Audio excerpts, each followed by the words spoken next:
Hello and welcome to a new video, and you join me here stood on the brand new sea defences just off the coast road between Rhyl and Prestatyn, overlooking Rhyl Golf Course.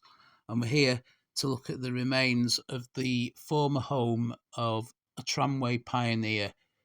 So we're just following the footpath that runs across Rhyl Golf Course, which leads us to the site where Alfred Dickinson, the railway and tramway engineer, built a retirement home in 1915, which he called Salem Bungalow.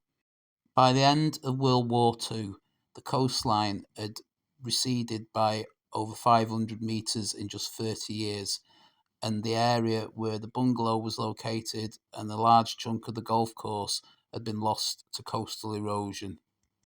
He bought the plot of land from the Bodridden estate for £135 and built the bungalow, which included a veranda and a rooftop balcony, in 1915. As you can see on this old map, the area around the bungalow was very different when it was first built, with nothing between the coastline and the railway line apart from the golf club, fields and sand dunes. By the 1930s, the Rhyl Coast Road ran through the area, running parallel with the coastline and the railway line.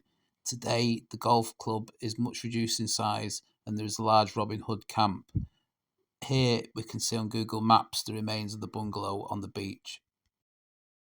So as I mentioned before, this area has suffered particularly badly from coastal erosion, and there's around 550 yards of land that has been lost in a 30-year period before the Second World War. The Salem Bungalow is located just ahead of us now, where we can see the rubble there. The bungalow was built in 1915 and was the home of Alfred Dickinson until he passed away on the 21st of January 1941, aged 85. His bungalow passed to his family, but the property was abandoned in 1944 after repeated attempts to protect the property from coastal erosion by building numerous seawalls. This finally failed one night when the house was subjected to high tides and near hurricane force winds. Ever since that night in October 1944, the remains of the property have been scattered across Rhyl Beach and probably quite a lot buried for over 80 years. The property was constructed using a concrete framework with walls clad from concrete panels. Although built by a non-standard method, the property reportedly was quite lavishly appointed. So, what was Alfred Dickinson's connections to the railways and to tramways? He was born in Peterborough in 1856 and started work as a locomotive engineer with the Manchester, Sheffield and Lincolnshire Railway before moving into trams. So most of the following information came from the historypoints.org website, which is quite a useful resource, certainly for places in North Wales. He became the general manager of the struggling South Staffordshire tramways, where their steam-powered trams were proving quite unsuccessful. After seeing streetcar systems in the USA, he devised a swinging trolley pole to collect current from an overhead power supply. The pole was sprung to maintain light upwards pressure on the wire. It swung sideways when the tram passed over a curve, maintaining contact where the wire wasn't always precisely over the centre of the tram. This device enabled tramways to be electrified with one simple wire above each track. This was less costly, complex, and unsightly than the web of wires which were previously required. Because of this, Alfred Dickinson is quite widely regarded as the builder of the first single-wire overhead electric tram systems in Britain.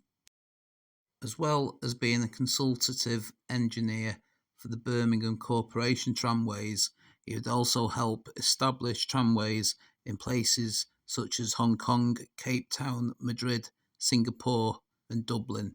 He would also later diversify into hydroelectric technology, working on projects in India and Australia.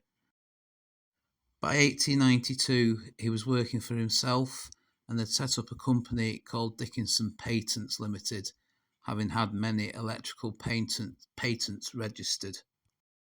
This company appears to have operated out of offices in both Birmingham and London.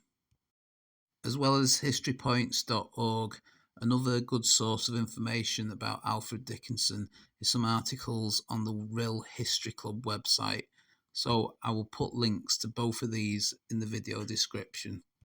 And as previously mentioned, he moved to Rhyl in 1915 when he built Salem Bungalow in an area that is completely different to how it is today. He lived at the property until 1941 when he passed away at the age of 85. It's actually quite evocative when you walk along Rhyl Beach today and you see all these ruins and you think about the history attached to this property, how it ended up like this, and the contribution that the owner made to the history of the trams.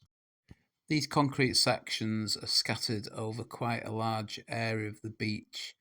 As well as Salem Bungalow, there was also a property called Turfin Pella, which the name lives on today with nearby Turfin Pella Avenue and a campsite with the same name. Some of these remains could be from that property. There was also report of there being domestic staff living in an adjacent property as well, so this could be from any of these. So that brings to an end our look at the remains of Salem Bungalow and the life of the owner of the property, Alfred Dickinson, who was quite an important pioneer in the history of trams. So from Rhyl Beach, I hope you've enjoyed this video. If you have, please give it a like and subscribe to the channel. Thanks for watching, and I'll see you on the next video.